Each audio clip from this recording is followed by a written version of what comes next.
Hello friend, how are you all. Welcome back my channel. My Nazia. Class 6 history की NCERT की book चल रही थी। चैप्टर 1, 2, 3, 4, 5, 6, 7 ये सभी चैप्टर अपलोड हो चुके हैं। Please go and check. आज हम लोग चैप्टर 8 का टॉपिक पढ़ेंगे। सो चैप्टर 8 का हेडिंग है vital villages and thriving towns. So start करते हैं। प्रभाकर जो ब्लैक स्मिथ्स शॉप के पास है। प्रभाकर वॉल बैठ करके वहाँ पे एक लोकल शॉप है, स्मिथ का, ब्लैक स्मिथ का शॉप है। प्रभाकर वहाँ बैठा है और देख रहा है कि there was a small bench on which iron tools like axes and sickles were laid out ready for self. वो क्या देखता है कि वहाँ पे एक स्मॉल सा बेंच है जहाँ पे आयरन के टूल्स बने हुए हैं। आयरन के टूल्स जैसे कि एक्सेस हुए, सिकल्स हुए, उस स्मॉल से बेंच पर लगा करके रखे गए हैं और वो रेडी हैं सेल के लिए। सो और एक ब्राइट फायर वाज बर्निंग, मतलब एक आग बहुत तेजी से जल रही है और दो मेन जो हैं वो उस मेटल के रोड को शेप देने के लिए उसे हीट करके बीट कर रहे हैं। सो ये बहुत ज़्यादा हॉट और बहुत ज़्यादा शोर वाला चीज़ था, जिसे देख करके उसे बहुत ज़्यादा अच्छा लग रहा था। ये सब कुछ जो भी हो रहा था, तो प्रभाकर को देख करके ये सारी चीज़ें अच्छी लग रही थी। सो नेक्स्ट है आयरन टूल्स एंड एग्रीकल्चर। हम सभी आजकल आयरन के इस्तेमाल से पूरे तौर पर उसके यूज़ से वाकिफ़ हैं। जो चीज़ें आयरन और स्टील का चीज़ों से बनी होती है वो आज हमारे डेली लाइफ्स का पार्ट बन चुकी हैं और आयरन का इस्तेमाल 3000 साल पहले ही से शुरू हो चुका था। और मेगालिथ बरियल्स, जिसे हम लोगों ने मेगालिथ बरियल्स के बारे में चैप्टर 4 में पढ़ा था, तो मेगालिथ बरियल्स में हमें आयरन टूल्स एंड वेपन्स का बहुत ज़्यादा लार्जेस्ट कलेक्शंस फाउंड हुआ है। 250 साल पहले ये जो एविडेंस मिले थे यूज़ आयरन टूल्स का यूज़ का बहुत ज़्यादा ग्रो कर चुका था। इसमें एक्सेस था जिसको फॉरेस्ट में क्लीन करने के लिए यूज़ किया जाता था और आयरन का प्लव शेयर था। एज वी हैड सीन, जैसे हम लोग चैप्टर 5 में देखा है, प्लव शेयर को जो वो यूज़ करते थे एग्रीकल्चर के प्रोडक्शन को इंक्रीज करने के लिए। नेक्स्ट है other step to increase production, irrigations. King and kingdoms you have been reading about could not have existed without the support of flourishing village। देखिए, जो राजा होते थे और राजा की जो किंगडम्स होते थे, जो राज्य होते थे उनके, वो ज़्यादातर डिपेंड किस पे होते थे, किसके सपोर्ट पर होते थे? विलेजेस पे। क्यों?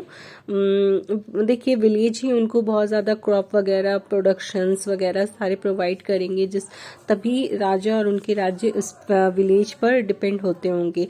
While new tools and the system of transplantations increased production, irrigation was also used।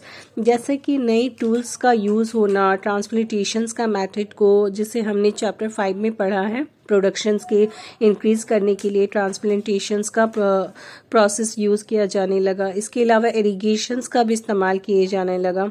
Irrigations work that were built during this time included canals, wells, tank and artificial lake.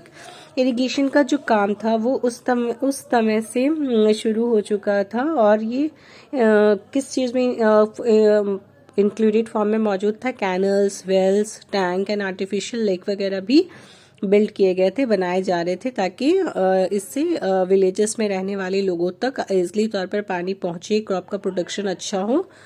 Okay, सो यहाँ पे pictures हैं। Iron tools, here is a set of captions. Choose the right one for each of the picture. Sickle, tongs, x. आपको choose करना है कौन इसमें से, जैसे कि एक्स है, टोंग है या सिकल है। एक्स तो बीच वाला है और सिकल, टोंग्स, सिकल ये जो राउंड ऐसा घुमा हुआ है वो है, और टोंग्स जो है जो चिमटा ऐसा बना हुआ है वो है। Prepare a list of at least 5 object made of iron and steel that you use almost every day. आपको एक लिस्ट रेडी करना है वैसे ऑब्जेक्ट का जो आप आयरन और स्टील के बने हुए हैं और उसे आप अपने एवरीडे यूज करते हो। So if you look at the chart, अगर आप नीचे जो चार्ट दिया गया है देखोगे, You will find that some of the stages in the construction of irrigation work are mentioned. आप देखोगे कुछ जो स्टेजेस है कंस्ट्रक्शन इरिगेशन का कंस्ट्रक्शन का जो वर्क होता है वो मेंशन किया गया है नीचे में. तो fill in the rest by using the following phrases. आपको ये फ्रेसेस का इस्तेमाल करके इसे फिलअप करना है. तो देख लीजिए. नंबर 1 पॉइंट में है king needs money for आर्मीज places fort. एक राजा को जरूरत होती है मनी की आर्मीज के लिए, पैलेसेस के लिए और फोर्ट्स के लिए. सेकेंड नंबर पे है देन वो डिमांड करते हैं टैक्सेस फार्मर्स से. तो 3 नंबर पे क्या होगा. 3 नंबर पे friend farmers have to increase production to pay taxes. Farmer को production have to increase production को इंक्रीज करना होगा ताकि वो टैक्सेस दे पाए. सो 3 नंबर पॉइंट ये होगा. 4 number point this is possible with irrigation. और ये इरिगेशन का होना पॉसिबल होगा. सो 5th नंबर पॉइंट में हमारा क्या आएगा. 5th नंबर पॉइंट में हमारा लास्ट पॉइंट आएगा friend Kings provide money and plan irrigation work. एक राजा जो है वो इरिगेशन के वर्क के लिए प्लानिंग और मनी प्रोवाइड करेगा. और 6 नंबर में होगा friend labour is provided by the people. Labour को प्रोवाइड करेंगे पीपल के जरिए लेबर को प्रोवाइड किया जाएगा. एंड 7 नंबर पॉइंट है प्रोडक्शन इंक्रीज होगा जिससे, और सो डज रेवेन्यू, और रेवेन्यू भी होगा इससे. लास्टली पॉइंट हमारा 9th नंबर है farmer also benefit because crop production. Farmers को भी इससे बेनिफिट होगा क्योंकि क्रॉप का प्रोडक्शन बहुत ज्यादा अच्छे तरीके से सर्टेन तरीके से होगा, मोर सर्टेन तरीके से. सो ये पॉइंट कंप्लीट होता है फ्रेंड. नाउ नेक्स्ट है who live in the villages. Villages में कौन रहते थे. देखिए विलेजेस में 3 different kinds of people live करते थे मोस्टली विलेजेस में इन सदर्न और नदर पार्ट्स. सब कॉन्टिनेंट की नदर्न और सदर्न पार्ट्स में 3 तरीके के डिफरेंट काइंड्स ऑफ पीपल रहते थे. जैसे कि तमिल रीजन में large land owners were known as vellalar. Tamil region में लार्ज लैंड ऑनर्स रहते थे जो विलालर नाम से जाने जाते थे. और ordinary plough man were known as uzhavar. और जो ऑर्डिनरी प्लफ मैन होते थे वो उजाहवर के नाम से जाने जाते थे. और जो लैंडलेस लेबर्स होते थे जिनके पास जमीनें नहीं होती थी जिसमें स्लेव्स शामिल थे वो वर नोन एज कदाई शियार एंड एदिमाई.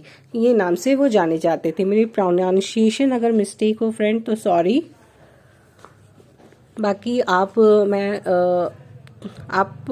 कोशिश करें कि आप एनसीईआरटी की बुक अपने सामने या इसकी हार्ड कॉपी आप अपने सामने रखें ताकि आप इजीली तौर पर समझ पाओ.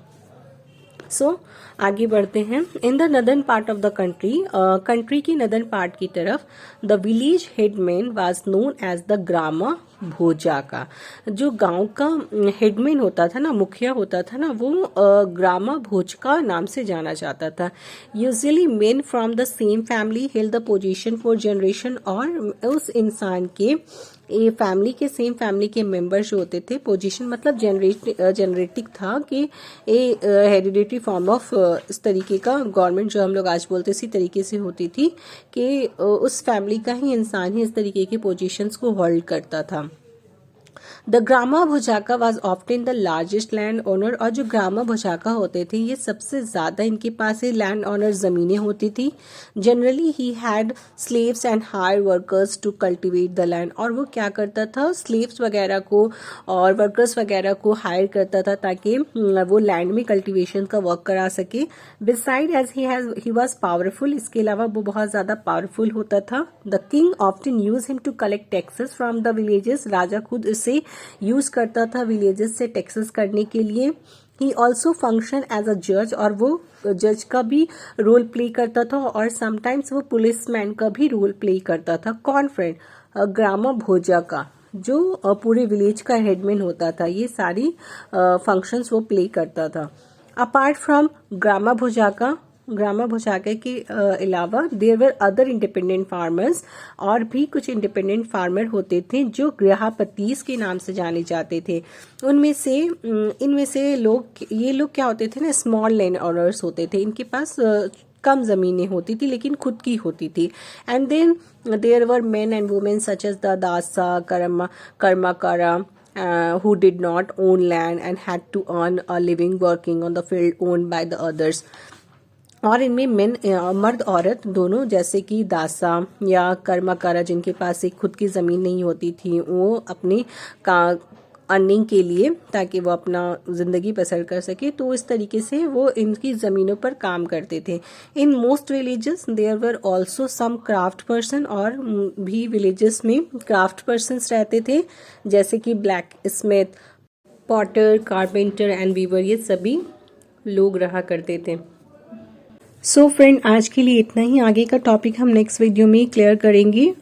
Hope you enjoy the video and like the video and it's helpful for you. If you like the video, please do like, share and subscribe. It's helpful for me and motivate for me.